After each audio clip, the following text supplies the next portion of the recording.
Oke Mas Bro, nah, kali ini kita akan sedikit membahaskan mengenai materi. Nah ini bagaimana sih memahami sebuah materi, dasarnya seperti apa? Terutama ini babnya mengenai usaha dan tenaga dengan sub pokok bahasan adalah energinya. Kalau tadi kita sudah belajar mengenai yang namanya usaha, nah kan itu. Nah sekarang kita belajar mengenai energi itu apa. Nah Mas, yang namanya energi itu apa sih? Nah, jadi yang namanya energi itu adalah sebuah kemampuan. Nah, kan gitu, sebuah kemampuan untuk melakukan. Nah, ini adalah sebuah usaha. Berarti kemampuan untuk melakukan usaha. Nah, kan itu. Itulah yang dinamakan dengan energi. Jadi, cadangan energi yang kita punya itu bisa kita gunakan untuk melakukan sebuah usaha. Nah, kan gitu. Makanya kalau usaha itu pasti butuh energi. Nah, tapi kalau kita dorong benda, maka benda yang kita dorong akan mendapatkan energi. Nah, kan gitu. Itu secara teoritis bedanya seperti itu. Loh Mas, berarti yang namanya energi kayak gitu. Iya. Kalau energi contoh-contohnya apa? Nah, kalau kita memahami sebuah energi, maka yang pertama contoh yang paling dasar kita kudu ngerti yang namanya energi kinetik atau EK. Biasanya setengah mv kuadrat. Berarti EK itu adalah sebuah energi yang dipunyai benda, nah kan itu, ketika benda itu bergerak. Oh, berarti EK itu hanya, nah kan gitu, dipunyai. Nah, dipunyai ketika, nah, kan itu, benda tersebut ini adalah bergerak. Nah kan gitu. Duh, Mas, yang kedua apa? Contoh energi potensial atau M kali G kali H. Oh, berarti kalau MGH gimana? Berarti dipunyai benda, nah kan gitu, maka dia itu dipunyai. Nah, dipunyai oleh sebuah benda. Nah, kan gitu. Ketika dia berada. Nah, berada pada ketinggian tertentu. Kan gitu. Bisa dipahami ya? Dia punya ketinggian terus mau jatuh. Nah, itu berarti dia punya energi potensial. Nah, kalau yang ketiga gimana? Yang ketiga contohnya adalah energi mekanik atau biasanya EK ditambah dengan EB. Oh, kan itu energi mekanik atau energi yang lain. Yang lain yang seterusnya misalkan ada energi kalor, kan MC delta T. Nah, kan itu. Selain energi kalor nanti ada energi listrik, P dikalikan T, no kan itu. Atau boleh nanti V kali I kali T, kan yang kamu hafal fit. Dan lain sebagainya. Nah, itu contoh-contoh energi. Nah mas, kembali lagi kalau tadi energi itu kan kemampuan untuk melakukan usaha. Oh kan itu berarti gimana mas? Nah di dunia ini tunduk pada suatu hukum namanya hukum kekekalan apa? Energi. Nah kan gitu. Oke ya, itu contohnya seperti itu. Jadi hukum kekekalan energi itu energi dimanapun tempatnya itu selalu kekal atau energi itu selalu kekal. Nah kan gitu. Bisa dipahami nilainya selalu sama. Nah kan itu, kalau bahasa dulu waktu kamu SMP, energi tidak dapat diciptakan, energi tidak dapat dimusnahkan. Nah, kalau kita mengerjakan soal, contohnya gini deh, contoh.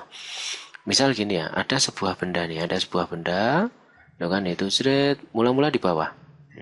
Mula-mula di bawah, misalkan kamu lempar ke atas dengan kecepatan 40 meter per sekon. Pertanyaannya adalah, berapakah tinggi maksimumnya? Oh, berapakah tinggi maksimum? Kalau kamu ngerjakan kan bisa menggunakan gerak vertikal. Nah, kan itu. Dimana yang namanya nanti V kuadrat sama dengan V0 kuadrat min 2G. Nah, ini bisa. Ini bisa dengan menggunakan ini kamu kerjakan. Tapi kalau kamu pengen menggunakan hukum kekekalan energi ini juga bisa. Contoh ketika di bawah dia punya energi potensial nggak? Nah, berarti ketika di bawah dia energi potensialnya sama dengan 0, tapi dia punya kecepatan, berarti dia punya energi kinetik. Gini kan nih. Pas ketinggian maksimum. Pas ketinggian maksimum kecepatannya berapa? nol. Karena kecepatannya nol berarti energi kinetiknya menjadi hilang. Nah, kan itu berarti ada perubahan energi. Nah, kalau misalkan ini kita andaikan A, ini kita andaikan B, maka menurut hukum kekekalan energi, energi potensialnya A, energi mekaniknya A. Nah, jadi energi mekanik di titik A, nah, kan itu sama dengan energi mekanik di titik B.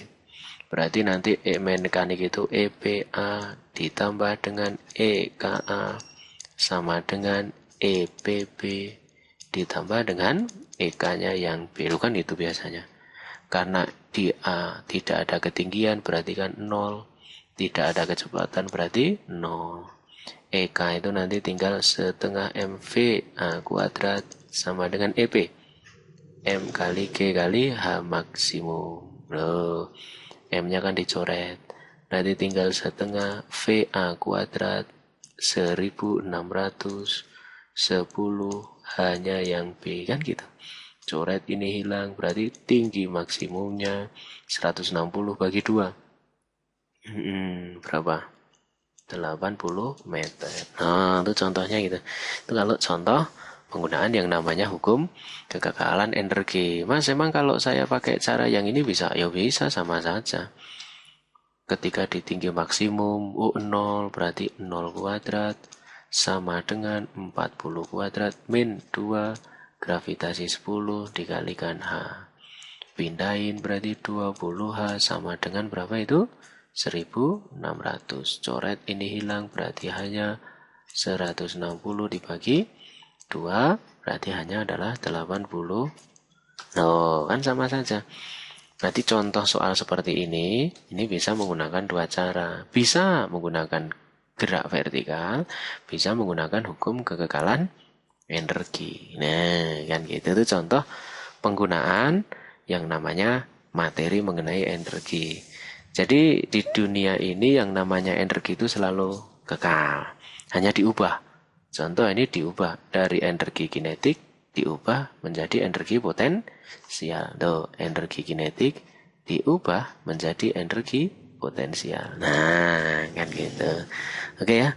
Semoga dari materi mengenai energi ini kamu bisa memahami. Ini kan itu bahwasanya yang namanya materi mengenai energi itu kan sebenarnya enak. Loh, tidak membingungkan. Intinya adalah pahamilah bahwasanya ada yang namanya hukum kegagalan energi. Cerut. Nah, kan gitu. Oke, semoga bermanfaat buat lo semuanya.